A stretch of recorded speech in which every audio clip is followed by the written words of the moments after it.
Bengaluru Chinnaswamy stadium వేదికగా ఆర్సీబీతో April 2న జరిగిన మ్యాచ్లో గుజరాత్ 8 వికెట్ల తేడాతో ఘన విజయం సాధించింది.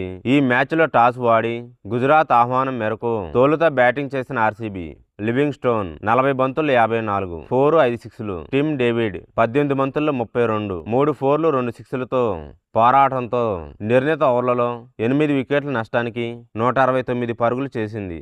వీడియోను చూసే ముందు చిన్న రిక్వెస్ట్ అండి, వీడియోను లైక్ చేసి మీ సపోర్ట్ ని తెలియజేయండి. మొదటిసారి మన ఛానల్ ను చూస్తున్నట్లయితే సబ్స్క్రైబ్ చేసుకుని పక్కనే ఉన్న బెల్ ఐకాన్ ని ఆన్ చేసుకోండి. మధ్యలో జితేష్ శర్మ 21 బంతుల్లో 33, 5 4లు 6 కూడా ఓ మోస్తారుగా బ్యాట్ జలిపించాడు.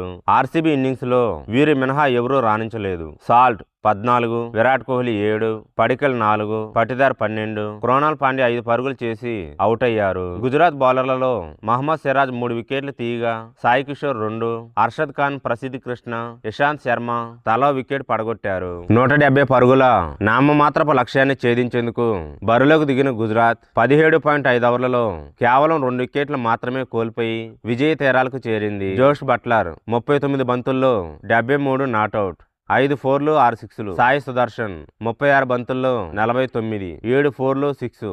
షర్ఫాన్ రొదర్ఫోర్డ్ 18 బంతుల్లో 30 నాట్అవుట్, 4, 3 సిక్స్లతో గుజరాత్ ను గెలిపించారు. తొలుత నిదానంగా ఆడిన బట్లర్ ఆ తర్వాత గేర్ మార్చి ఆర్సీబీ బౌలర్లపై విరుచుకుపడ్డాడు. ఆఖరులో ఇంపాక్ట్ ప్లేయర్ రొదర్ఫోర్డ్ తనదైన శైలితో చెలరేగిపోయాడు. ఆర్సీబీ బౌలర్లలో హజల్వుడ్, భువనేశ్వర్ కుమార్ తలా వికెట్ తీశారు.